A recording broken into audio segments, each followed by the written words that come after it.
stuff like that. It would be about you. Literally just about you, not about football. Just you growing up, life, etc. Wow, the people are going to get a treat. I'm not even gonna. I haven't even pressed record yet. But if that is like, we're going to be doing a Scotty B special next week. Wow. So the audio is going to sound really crap for this. But if you want to go and find out about Scotty B's life, what questions do you want to know about Scotty B? Ask them away, and we'll do a Open it special up episode to the internet next week. Wow. Yeah, and then I'll see what happens. Hello everyone, my name is Andrew. And my name's Scott. And we are back with another episode of the Beaven and Wright podcast. That's right, guys. Get it right. It's Beaven and Wright. Taking the world to rights. Beaven and Wright. He's right and I'm wrong. And he's Beaven. Yeah. Wright and Beaven doesn't have the same ring to it, I can't lie. Scott, it's been another fun-filled week.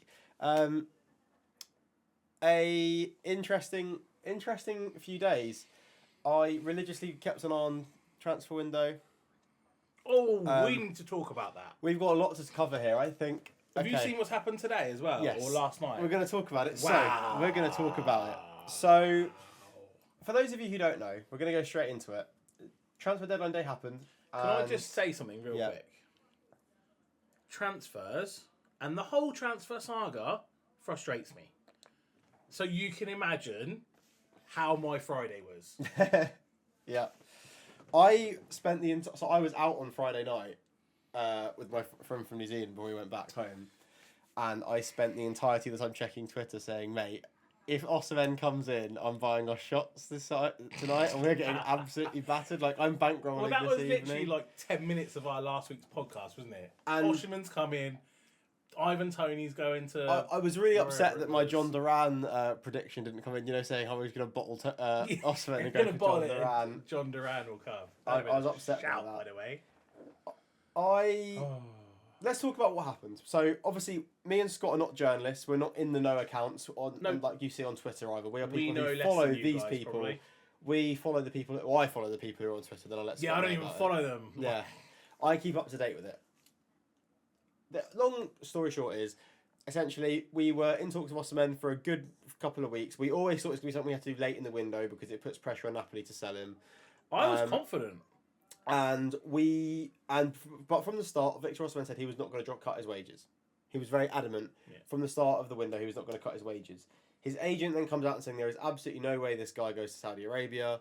As the deadline day unfolds, you see that Tony goes to the club that bid for Osimhen. When I saw that happening, I was like, Tony's going, and Osimhen's not going, and Osimhen's coming. He's not going to play for Napoli. He's coming to us. Yes. I was ready for Big Todd to get out his checkbook and fling it at him. Yeah, I was ready for it. I was here for it. I was getting my Osimhen shirt printed and everything. I was online, like typing it in. How the hell do you spell Osimhen? I was ready for it. And then, obviously, it gets to like 10 o'clock and we see deal off for Victor Osimhen after a lot of attempts to sign him. We were in conversations the entire day. We sent about 7 different offers to entice him to come. Chelsea being very headstrong, saying we're not going to break our wage structure for one player. And I like that, though. And to be honest with you, I completely respect it. I do slightly worry that means that puts us out of ever buying top players again because of the wages. I think top players will come if we're good. If we start winning Premier Leagues and Champions Leagues, they'll be fine. They'll come. They'll come. And I do think there's a conversation to be had saying, okay, but if Vinicius Junior comes available, or that's just an example, or like the next Virgil van Dijk comes available and we're not willing to pay up the wages they want, it just puts us out of the market of getting a player of that quality.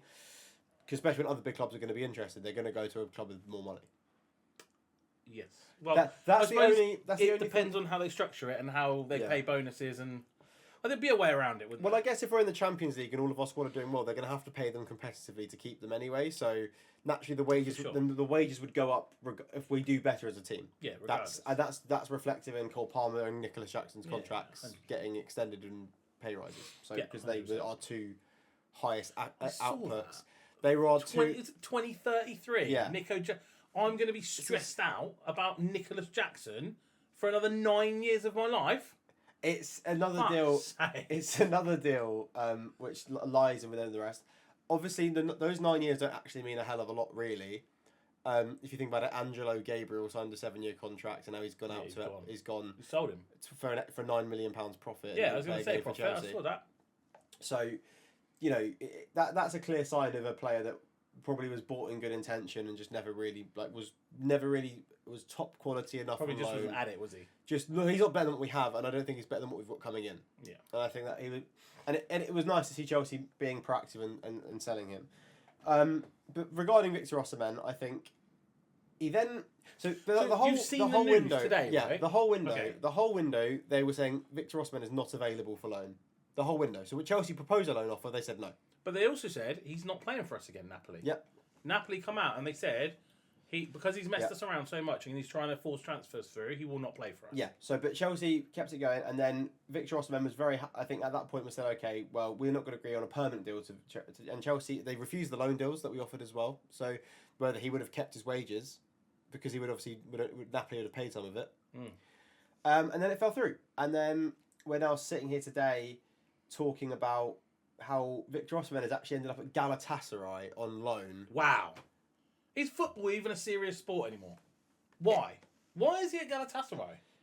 It's crazy. It's absolutely nuts. I don't understand it, to be completely honest with you. Why would, as in... Football's not serious. It's very easy to sit here, obviously, because we're the club he didn't go to, and be like, well, why didn't he join us? But, the fact that Galatasaray, he's ended up at Galatasaray on loan... Are they in Champions League? Yeah.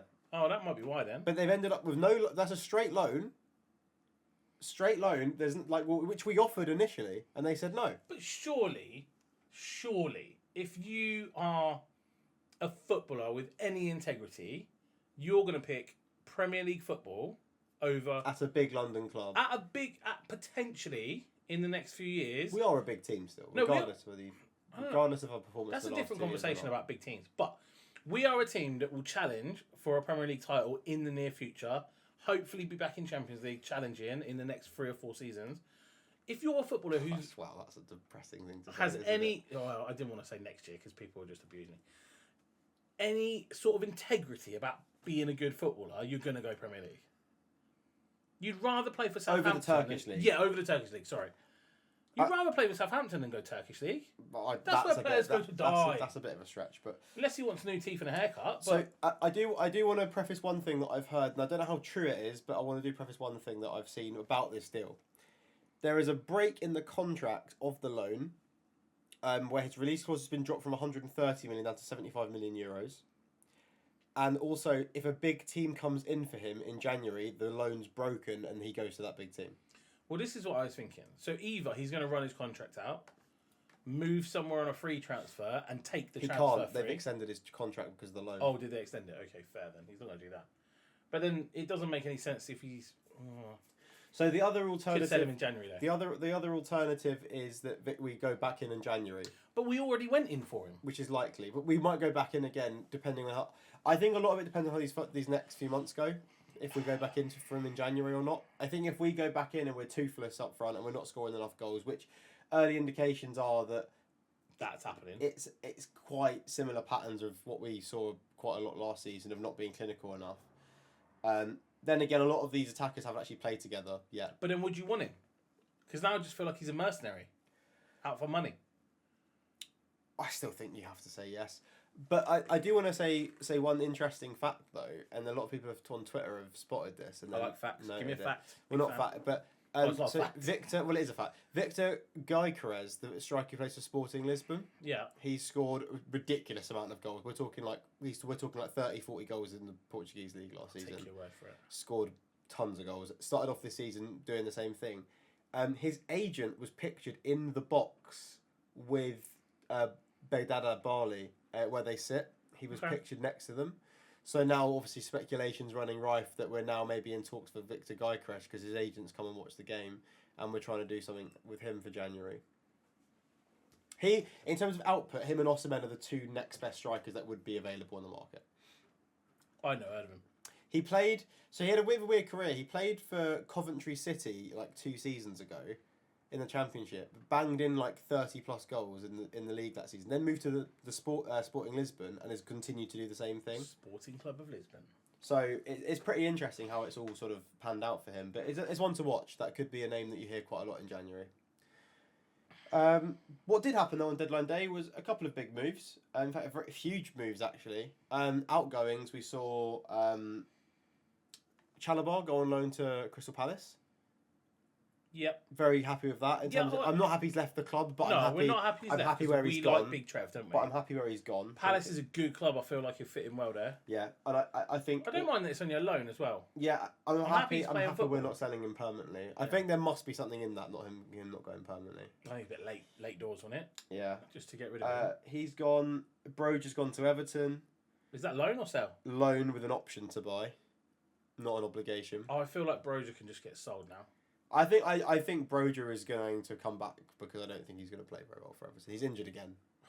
So, and then the biggest outgoing of them all, which we was all expecting him to leave, but I'm not particularly happy where he ended up at, is Raheem Sterling has gone to Arsenal. I don't care that he went to Arsenal, right? So as a footballer, I'm not bothered whether he plays for us or not. I don't. He was a good footballer. I don't think he's a good footballer now. But what I don't like is that we're paying his wages. Yeah, we're only like they're only covering like a fraction of his wage. I heard it was a lot. I heard it was like so he's on 300k and we're paying like 200k of it. Yeah, that's a lot. Yeah, it's a really bad deal financially. That's like 70% of his wage. We're basically paying players to win Arsenal the league now. Yeah, basically. I don't think Raheem Sterling improves them.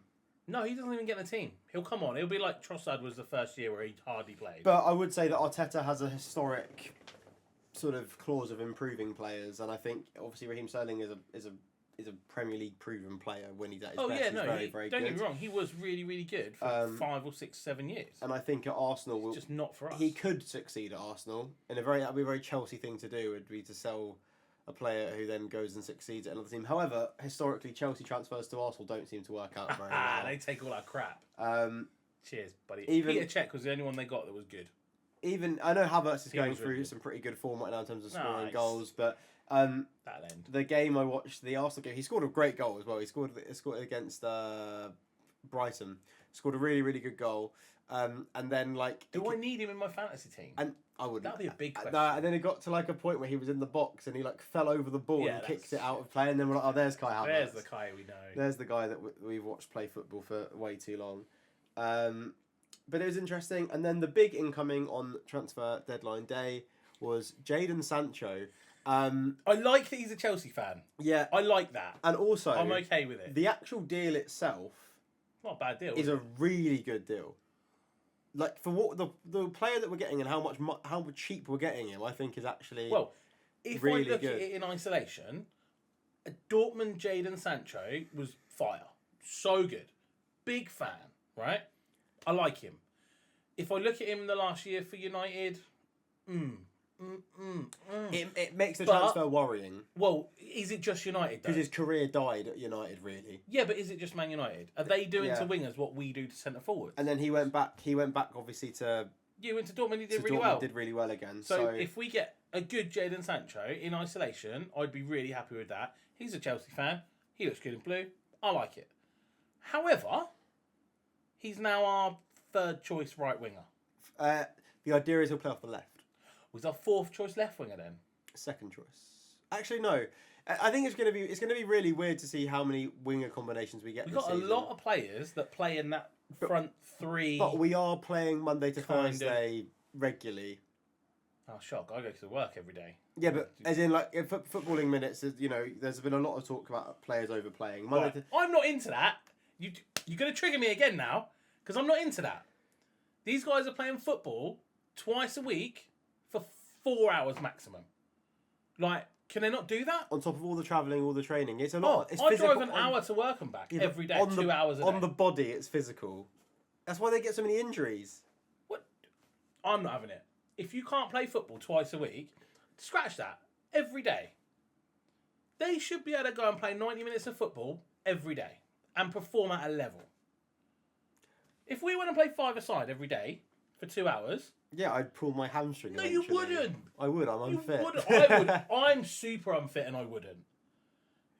People work on a building site, in a hospital, driving lorries around every day and then go and play football on the weekend and on a Wednesday night five-a-side and never get injured.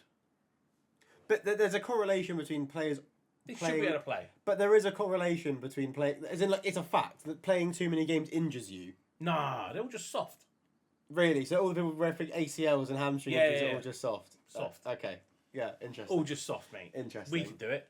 Yeah. I'll do it for free. I played football for 2 years of my life, day in, day out, and I got injuries. Nah, soft. Stop being so soft. Yeah, sorry, I tore my groin twice. Sorry, yeah, really weird. Nah, mate, they got to play. Dislocated breaks. That's all I'm not part into of football. injuries. Fine, but I'm not into it. Tired. Come on, why are No, you tired? sorry, I'm trying. He's not playing football because he's tired. The fatigue. But there is also in sports science. There is this is fact. They have the best science people in the world. Yes, recovery. But that's ice bath. But that's why. That's why, for example, Romeo Lavia or Reece does it, or like Pedro Neto and Malo Gusto didn't play on Thursdays because they're managing their minutes because of make sure they don't get injured again. I'm not having that. But then the players who don't get injured are the ones who are playing regularly, like Enzo. So there is that is technically what you're saying, but we're just the ones who got injured and didn't play for a whole season need more recovery. Yeah, fine. So that's why they don't play every game. But if you're a professional footballer and you're in peak, these guys are young guys, like between 20 and 30. They're young, athletic, fit guys. They should be able to play football twice a week. Yeah, but how many players do actually get injured? In the last few seasons, there have been way more injuries, and that's only because the amount of games has gone up. I'm not having it. I can't get into it. But there was less games 20 years ago to play as a footballer, and there was not as many injuries. You now go forward 20 years. Yeah, but everyone smoked and drank 20 years ago. Yeah, they did. Not in probably like 30 years ago. 20 years ago is a bit of a stretch. Early 2000s. You thinking people? 100%. I guarantee. Not smoking, but drinking. 100%. Yeah, but they probably drink now. To be honest, they probably drink now. To be honest, look at Jack Grealish. Yeah, he's never injured. He's fine. He just don't play. There you go. That's good. I don't know, mate.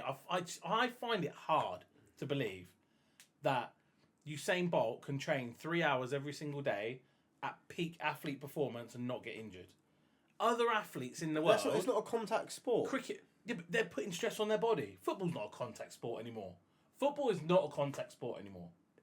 There's a lot more variables. There's a lot more variables in football that you don't realise.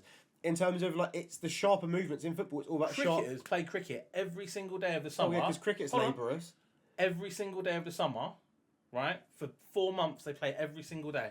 The bowling is. The bowlers will run in and bowl every single day. The fast bowlers. That's stress on their body. But they run in and do it every day. But they're not sharp movements as a bowler. Bowling is. Yeah, it is. In the arms, it's not in the legs. It's a speed and power movement. It's very stressful on the body. But in football, when you're trying to correlate that, as in, I only know this because I did a little bit of sports science back in college and stuff, is when you are doing those little twists and pivots. You know, Eden Hazard, for example. Mm-hmm.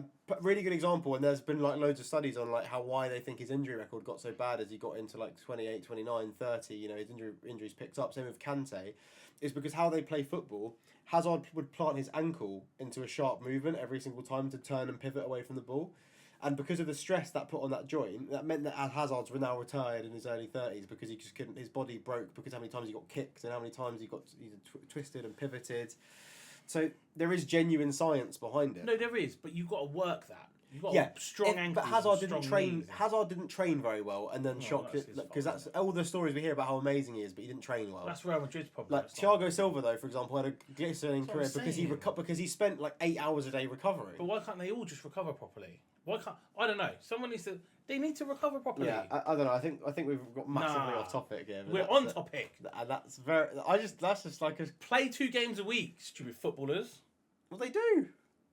Well, they are without getting tired or injured. But we we can't afford the injuries. But the tiredness, I do think you have to play through a little bit as a footballer. I guess it's part. That's managers come out. Everyone's tired. Shut up. Go play football. I'm not having it, mate. I'm not having it. Fuming. Yeah, gets me annoyed. You're genuinely angry. We've rested him. Rested him from what? Playing football for 2 hours. So he doesn't get injured again. I'll go and play. So they don't avoid injuries. Nah, I'm not having it. It's part of sport. I'm not having it, mate. Basketball's the same. That's why they swap so many players in and out. But they play every day basketball, or one on, one off. And they make permanent. They literally play for 30 minutes as well. If I'm not having basketball either. If football had rolling subs permanently, then you wouldn't have these injury problems. I'm not having basketball either. Okay, well, anyway, golfers are the only true athletes. Oh, piss off! I think we're gonna leave that conversation there because I feel like that's we're not gonna see eye to eye on that one. Jadon Sancho. Yeah, sorry, Sancho. We got sidetracked. Very, very happy he's there. I think there's a very big upside. The deal only roughly works out at £20 to £25 million once he becomes a permanent signing. But bit of a weird clause that we have to finish in the top 14 positions in the Premier League for him to come to join permanently, which is a bit of a weird obligation. That's something to have. he's put. So basically, if we get relegated, he doesn't have to join us. Yeah. That's a So, fair. I'm glad they thought of this through, I'm Chelsea. okay They with clearly that, saw yeah. the first couple of games and got a bit worried. I'm okay with that. But no, I think it's a good deal. In isolation, it's a good deal. I think it means that Mudryk and Sancho fight for that left wing. I think Madueke, Neto for the right wing. No, play left. I think he'll play Neto on the right. Do you think? Yeah. He left-footed though, right? He's both-footed, really. If you watch him play football, he can use both feet very well. And then I think... Palmer number 10. What I also found interesting was Chukwuemeka and Cassidy are both guaranteed to stay in the first team squad. But then that begs the question... Cassidy's winger though, isn't he? No, he's a cam. But then here comes the other problem. Why did we ever sign Kiernan Dewsbury-Hall? Yeah, that poor guy. Like, I'd have got it if we loaned, like, loads of players out and sold loads of players. We didn't. Like, Kiernan Dewsbury-Hall has... We now have... For those two attacking 10 positions, we now have... Well, one, really. Well, it's yeah, it is one. One, really. Yeah, well, I think a lot of rotations gap in the season, just because that's how... But that leaves João Felix, Palmer, and Nkunku, Cassidy, Chukwuemeka, Dewsbury-Hall. Enzo, because Enzo's been playing. No, but Enzo's been playing there. No, he played there once and he was terrible. But he's been playing there a lot. Think about the Palace game, or even the game before that. He's only playing the deepest midfield role because of the injuries we had around like that position. So it's oversaturated. Also, Chukwuemeka is a much better player than Dewsbury-Hall. Cassidy, I actually think, is a better player than Dewsbury-Hall. Dewsbury-Hall is giving me Steve Sidwell vibes. It's Danny Drinkwater part 2. Steve Sidwell part 4. Yeah, it's exactly what it is. I feel a bit bad for him because obviously the Chelsea fans aren't taken to him at all, and nor will we, because every time I've watched him play, he's been dreadful. Like he's not given us much reason to like him. He's been really shit. Well, we bought a Championship player. He's been shit though. Shock. Like he's not Premier League level. He's been shit. I have to admit that. He just doesn't seem to do anything when he plays. I haven't seen him do anything good, even remotely. Where I think, well, that was good. No. He couldn't even hold the midfield down against Serviette. Yeah, he did struggle. It was bad. Blame the pitch for that game. Serviette was also a dreadful game. Blame the pitch. I didn't watch the second half. Thankfully. No, I fucking did. I left. I was like, I'm not watching the rest of this. It was really bad. Really, really bad. I don't actually want to talk much about that game because of how bad it was. No, we'll talk about Palace. But I think let's talk about Palace. So I think. Careful. I could get angry again here. I could. You're already on the fucking edge of your seat. I could tell. I've got red sweat. I think the Crystal Palace performance was really good. I agree. And I think 10 of our players played really well. But 9.5. Oh Sanchez no! can have a half. I know exactly what you're going to say here, and you're just so wrong. Nah. 9.5. Sanchez was okay. He can get half a point. Nicholas Jackson is the worst person. He's the worst footballer. Stop. My guy, you're through one-on-one with the keeper, 90 plus minutes, miscontrols it, kicks it against the keeper, falls over. Enzo plays him a pass. Let it run across your body, take a touch, strike it in the corner. Nope, I'm going to backheel it and then kick it in the stand. Awful. Like, wow. All right, his build-up play was fine. I'll give you that. You cannot say he had a bad game. No, I didn't say he had a bad game. You just said he's awful at football, is what I said. Because he can't kick a football properly. But he's not awful at football. He's awful at shooting. He is a striker. That is his job, to shoot and score goals. But he is scoring goals. Not properly. He scores tap-ins from a yard. But we still won. And he nearly missed a tap-in as well. No, he didn't. He got his feet muddled up. No, he didn't. Then had to toe poke last minute. He just put it on his outfoot. He chose to do that. That was a choice. It was a bad choice. No, it wasn't. He was fucking winning the net. It wasn't a bad choice. If it goes in, who gives a shit? He scuffed it from a yard. He can't kick a football football properly. He didn't scuff it either. It was a. And I just want to know. I want the people at home to know that I actually quite like him as a person. He tries hard, right? I think he's a decent man, but he just cannot kick a football properly. Oh, he cannot strike a football. Oh my god! I want my centre forward to stand on the edge of the 18-yard box and just rocket one into the top corner, strike it properly. I'm going to have to clip this because your rage is It's crazy. terrible. Reece James has scored more goals. I said that last week, and I'll say it again. Put Reece James up front, he'd score more goals than Nicholas Jackson. I'd really... Because he'd scored a tap-ins, but he'd also bang in some 30-yarders. I strongly disagree, though. I don't. Well, I know you don't. I agree with my own opinion. I think I'm right. Well, I'm glad you think you're right. Well, I'm going to... Reece James has scored more goals than Nicholas Jackson if he played up front. He can't kick a football. Let's go through this properly, then. He can't kick a football. Right. Nicholas Jackson, ultimately, without him in the squad, we look 10 times worse. It's a fact. Do we? Every single time we play football without him, we look worse. Do we? The whole of last season, when he was at AFCON, we had Armando Broja up front. Yes, we looked worse without him. So Armando Broja is worse than Nicholas Jackson. I agree. Yeah, and the team, even when we're trying to replace replacements like Nkunku up front, or we sometimes saw maybe Raheem Sterling playing a false nine, doesn't work. Facts. We then go to Serviette Napkins on the Thursday night. We saw Mark Gue play up front, who he ran a lot, didn't really do anything else other than that. We then played different combinations of maybe trying João Felix up front or Nkunku up front for a little bit. And then it got to the last 20 minutes. And then when Jackson came on, because he came on before Cole Palmer, he actually then started making the team started playing better. He made the team play better. How he plays football plays better. He links the play well, drops deeper, holds the ball up, does all these things right. Okay. Yeah. So he cannot kick a football properly? No, I haven't got to that part yet. All right. Just to remind you, and I think this is like what we're trying to remember each other say. He is getting better and better as the games are going on in terms of his decision making, his choices. I agree his finishing still needs a lot of work. And that's true. Otherwise, we'd score more goals. But he's still scoring more goals than 95% of Chelsea strikers I've seen walk through the door in the last 12, 13 years.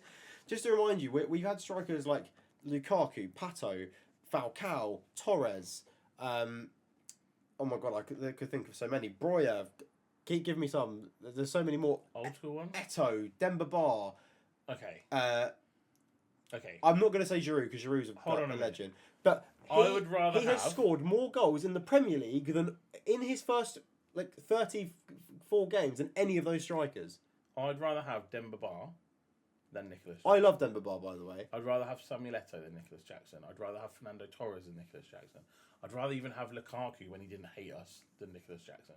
They are all better players. Who's the other one you said? I can't remember. All of the ones you just said, I'd rather have over Nicholas Jackson. Purely for the... Nicholas Jackson's in the middle of the park play is good. He makes good runs. Don't get me wrong, he gets in the spaces where he should be. His game awareness is good. He gets in positions where people can set him up for tap-ins. Great. He's always making decent runs. He's always available. I like it. Fine. Whenever he gets a chance to score a goal that is outside of 3 yards,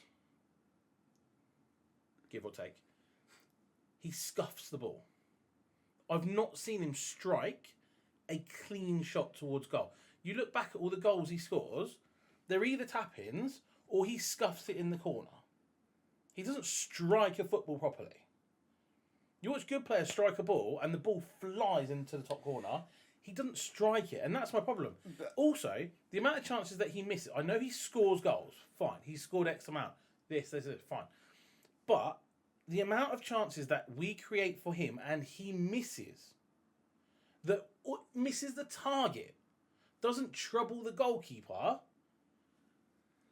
makes me want to kill myself. It's too much.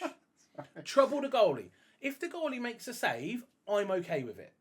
The amount of times the ball's cut back to him, he's on the penalty spot and he puts it in row Z of the top tier. I'm like, wow. Or he scuffs it and the goalie just throws a hat on it. That'll stop it.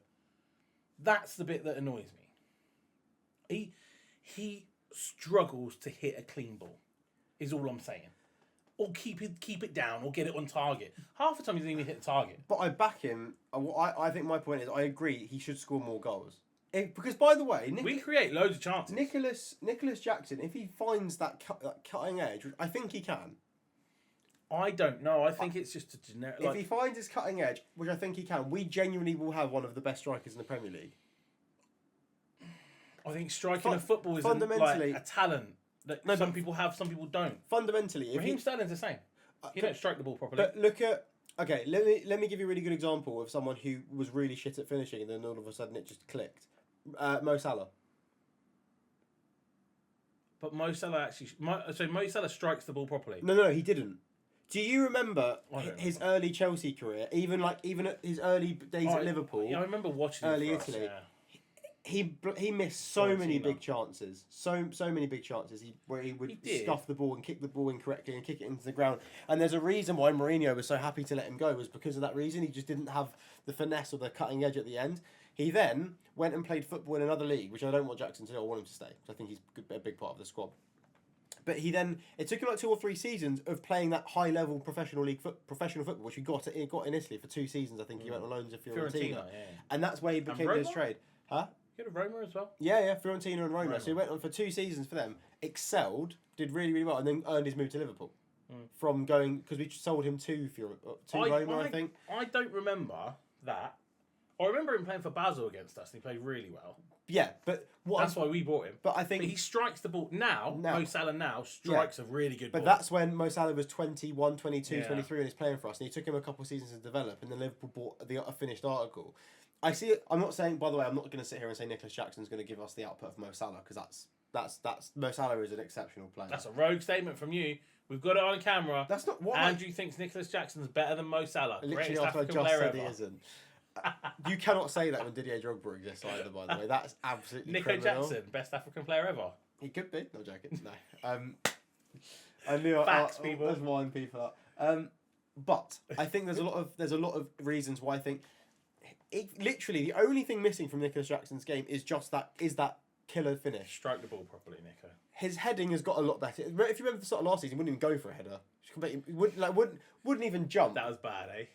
And now he's starting to score headers. I mean, he scored a header from 3 yards against Wolves. But even though towards the back end of last season, he was scoring headers. I don't know, mate. But what I'm trying to say is like, he's 22 years old. He actually barely played any games in professional football, and this is the player we already have, who's in like 8 goals in his last 8 games. I think that masks a lot of problems. I'd like to write down also how many gilt-edged chances he's missed or not hit the target. So here's a fun fact of this season so far. Is this one of your facts again? This is a fun fact. Facts. It is a fact. Okay. So we are currently, I know, by the way, I don't like this stat, but it's a good way of measuring where we're at. In terms of XG for goals scored, I think we're expected to score 5, and we've scored how many goals have we actually, no. We've scored 7. Let me bring this stat up. I found scored 7.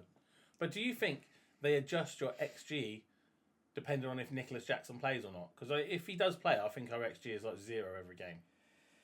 No, it's not. I would like to find out. I'd like to get the stats together of how many chances he misses and how many times he doesn't hit the target when a chance is created. We can find that information. That's the stat that will be very readily available. I think the numbers will be high.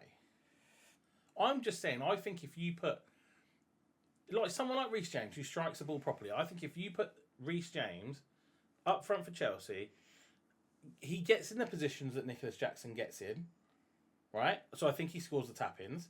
But I also think when that cutback comes or when that through ball is slid to him, Reece James strikes the ball properly. When that guy hits a football, it stays hit. I think he scores more goals than Nicholas Jackson playing for Chelsea up front, even though he's a right back. He doesn't though. I think he does. If you actually look at Reece James finishing, it's actually not that. He's not been that good since other than maybe his first season where he played under Lampard. His finishing's not been very good. I think he does. I'm trying to find where I saw. He's my one example. Images. Do you remember Adriano, the Brazilian Adriano? No, I didn't watch him. You did? What? Okay, I'm a little bit older. I'll throw my hands up here. Adriano is one of the footballers that if I had an all-time baller 11, Adriano would be in there. That guy, when he used to strike a football, it would take the back of the net off. That ball would stay struck. Right? Go and watch, people of YouTube, go and watch some clips of Adriano when he was in his prime playing for Inter and Brazil, and just watch the way that guy strikes a football. Watch the way he shifts it out of his feet, tiny little backlift, and bam. The goalkeeper doesn't even see it coming. Yeah. Right? He would score rockets, and that's the bit that Nicholas Jackson just can't do. I'm not saying everyone can be Adriano, because they can't, but I just want a little bit cleaner strikes from him. But I think that will come as he's developing. I don't know if it will. I don't know if he will develop that. I think that's something you just have as a kid. You play kids football, and there's always that one kid that takes a penalty and can't reach the goal. Yeah. I feel like that would have been Nicholas Jackson. Just scuffs it and rolls it. That's not...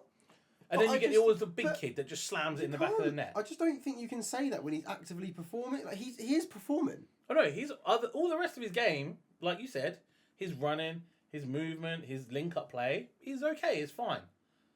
I can't for the life of me find it. I think it's the genuine basic fact of just striking a ball. Essentially, the long story short is defensively is what's letting us down. Defensively, our XG is only 3 and we've conceded 5. Okay. Well, that's fine. That's okay. That's fine. That's the problem. Well, because we give other teams goals, though, isn't it? And then, but for Jackson, we create chances for other teams. We also have scored less goals. We've actually scored more goals than our XG, which I find quite interesting. Well, yeah, our XG against Wolves was only 0.2 or 1.2 or 1.3, and we scored 6. Yeah, so I think there is the idea that I think Jackson is good for the squad, and by the way, I'm not saying we don't need a top class striker, who has the name and reputation. Interesting enough, though, Osimhen is known for missing big chances. But because he has so many chances, he scores at least 1 of the 5, or maybe at that moment Jackson's not scoring 1 of the 5. Well, he scores 1, yeah. He scores 1 of 10. Yeah. I genuinely reckon he might be 1 of 10. Well, I think if we can get the stats up of how many chances Nicholas Jackson had last season and how many chances he scored, decent chances, and how many he hit the target as well, I reckon if we can get the stats up, I don't reckon I'd be far off going 1 of 10. So Nicholas Jackson has an XG of 2 goals per game. Yeah, for the 3 games he's played so far this season, he has an XG of 2 and scored 2. So chances he's expected to score, he scored 2. Really? Yep. Yeah, but who are they putting that against? That's the XG stat. Just a general stat. It's worked out by a chart how easy a chance is to convert, and if a striker should convert it. Fair enough. Striker similar to him is Alexander Isak and Thuram in terms of similar profile, which I think makes sense actually if you think about it. We are looking at some rogue stats here, people. Yeah, I'm trying to see. This is just weird. So last year he had last season's. Last season he had an XG of 15.8 and he scored 14. Really? Remember, he would have scored a couple of chances that would have been outside of the XG as well. He missed so many chances last year. It balances out because he did score a couple of goals which wouldn't have been expected to go in. No, I know. Like that chest volley, for example. I can't remember who that was against, but do you remember against Everton, I think, he scored that chest volley where it was a Drogba-esque goal, if you remember it. He just turned on the volley and just smashed it in the corner. Yeah, but surely that's wrong. It's not, though. It's not. I don't know, there's a lot of different stats from different websites. I was frustrated by him a lot last year. But FBref is what a lot of teams use to look at players, and that is exactly what we're getting. So you're seeing very good percentile in the non-penalty goals. He's doing well. I don't know if you can break it down for Chelsea completely. 34 starts, goals 16 so far in the last 2 seasons, 6 assists. So he's got 22 goals in 38 games, or 22 goals and assists in 38 games in his first Premier League season. 20 there. Yeah, so he's got an expected XG of 20.6 and he scored 16. So I want to see how many chances he had. That's what I want. I'm not going into that metric. No, I want to work it out. Well, you feel free to look up that information. Next week, I'm going to have how many chances he misses. I'll just write them down. I watched the game at the weekend. I'll just write them down. Nico Jackson should have scored 7 and he didn't. It's so... I'm going to start it. I don't hate him. I want to like him. The way you talk about him, mate, he frustrates the life out of me. For just absolutely no reason. Anyway. He frustrates the life out of me. Overall, the Crystal Palace game was okay. It was fine. We conceded another crap goal that we should have defended better. The midfield, again, that's worrying me, is the midfield. Because only how much money we have spent in there, they just get walked through. And every goal we've conceded in the last 5 games, they've just been walked through. Enzo still looks like he's playing at 70% to me. I agree. Looks like he's not bothered about it either. But it's annoying because as soon as he gets the ball, he's quality. Yeah, his passes have been unbelievable. He's almost like 90% on the ball and 50% off the ball. His passes so far this season have been unbelievable. He's made so many really good chances. But it's when he loses the ball or possession turns over, he doesn't even bother trying to get. He just jogs back. He does get back. I think because he's probably not very quick, it looks like he doesn't get back. It's a bit like He's absolutely flat It's out. a bit like Jorginho, but less. He's a bit quicker than Jorginho. He's absolutely flat out, and people are just walking past him. Thank God he's quicker than Jorginho. That's what He's towing an invisible caravan. But it is interesting. I think. I just look at it and I thought, wow, we missed Romeo Lavia a lot, and obviously he's picked up another knock. Reece James is still not going to be back. Malo Gusto, just today, before I don't know if you saw the news, Malo Gusto and Cole Palmer have both pulled out of international duty because of injury. Oh yeah, Injury. Well, it said, didn't Gusto have like a little knock or something at the weekend? He come off, didn't he? Yeah. So I'm not too worried about that. But if he doesn't get fit for the international break, we could be seeing Caicedo starting at right back. I'm not too worried about that. Who have we got after international break? Oh, that's a really. I think our first 6 games weren't particularly difficult. Other than City. I don't think it's like. Well, I mean, we drew with Palace at home, so. Our next game. Who actually knows? Is going to be. Oh, you're on the Chelsea app. Well, come back in 5 minutes, everyone. Bournemouth away. Bournemouth. Tough game. That's a tough game. 8 p.m. on a Saturday. 8 p.m. on a Saturday. Yeah, with a late kickoff on a Saturday. Weird one. Very weird game. And then our next game off, that's West Ham away. Then we play Barrow in the FA Cup at home. Definitely lose that. We could probably go to that game, I can't lie. Oh, we could make that. Yeah, we could. Tuesday night, 7:45. Tuesday night, 7:45. Podcast live from Stamford Bridge. We'll do a vlog. Wow. We'll do a vlog. So, yeah. I heard some interesting news today. Then Chelsea Ghent. We could get tickets to that as well on a Thursday. So I heard some interesting news today. UEFA have capped ticket prices for away fans. That's good news. €60 for Champions League, 40 for Europa League, and 20 for Conference League. We're off to Ghent. So the maximum ticket price Chelsea fans will pay for an away Conference League game is €20. That's really good. And apparently next year they're going to bring Champions League down to 50 as well. So yeah, they're looking which after... I quite like. Yeah, they're looking after away fans, which is good. Really, really good. Nice. Big fan of that. But you never know. If me and Scott go to any games, we'll film it. So we'll vlog the whole thing. Go. Yeah, we can get to many... Like, only like shit teams are going to be playing against this season. We can get to many games. It's all going to be midweek, though, is the only problem. But that's all right.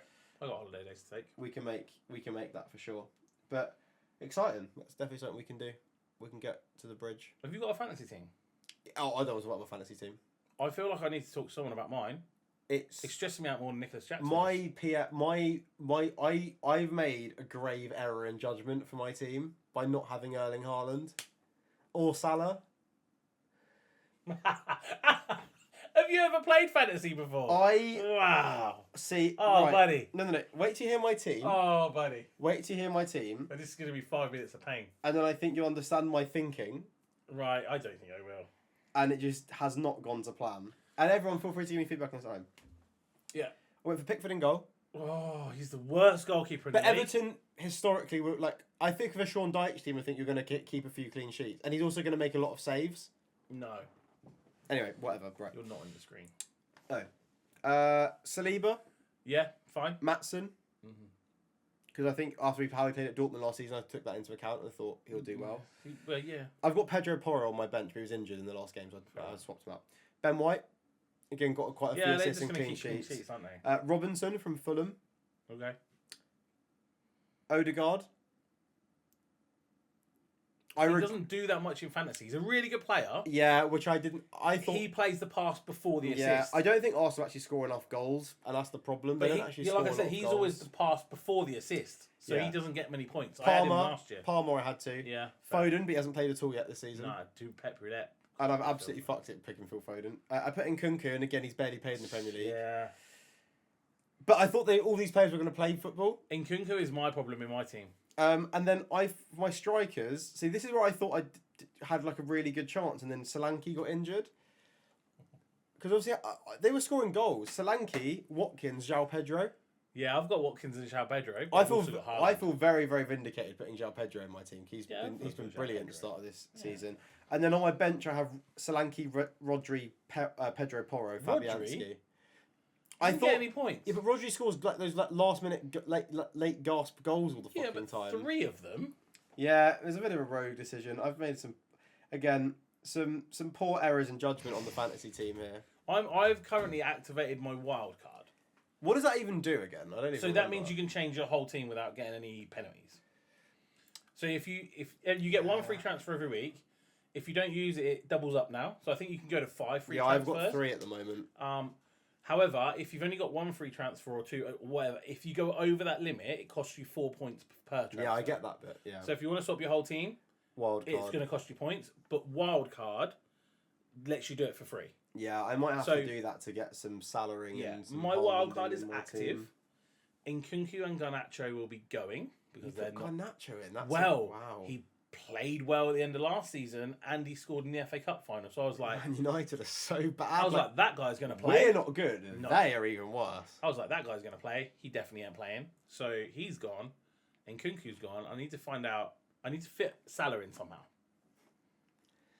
Yeah, I need to make I'm struggling some very tough decisions on my team. Premier League guys, help us out. Fantasy Premier League, put in some midfields. I want to see what midfields people have because I think midfielders are the way to go. Palmer's the only real. Palmer and Salah need to be in there, and I think anyone else is a bit more 50-50. I've got Palmer, De Bruyne, and I want Salah. Oh, see, I just don't think De Bruyne's going to get that many numbers. He gets assists all the time. He's a big dog. I'm a big fan of Kevin. I just think there's better. I don't think you can put more midfield. I don't know. I'm a big fan. I'm not going to talk about my FPL because it's going so shit. But yeah, I think that's going to wrap up the podcast, though, Scott. I am stressed. I think this has been like one of the most heated episodes from you. Can I just get the people out there? Thoughts and prayers for Nicholas Jackson. And also my blood pressure levels if he has a shocking game next week. It's International Week. Wow. Okay. Don't worry about it. Save your prayers, people. The week after, Bournemouth away.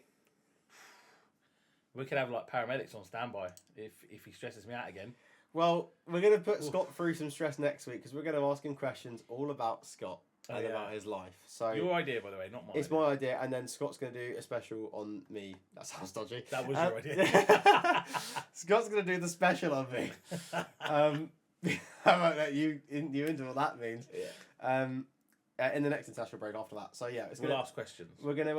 I'm gonna be deep diving into Scotty B's life. Feel free to ask any questions that you want to know about Scott. I'll put it all over my socials as well to get some traction. Okay. I think this podcast might be the easiest thing to clip in my life. I've got so many angry takes from you.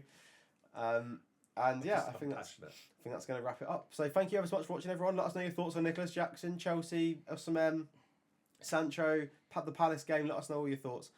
And I hope you have a lovely, lovely evening. Have a great life. Have a good life. Do it. Just have a good one. Thanks. See you later.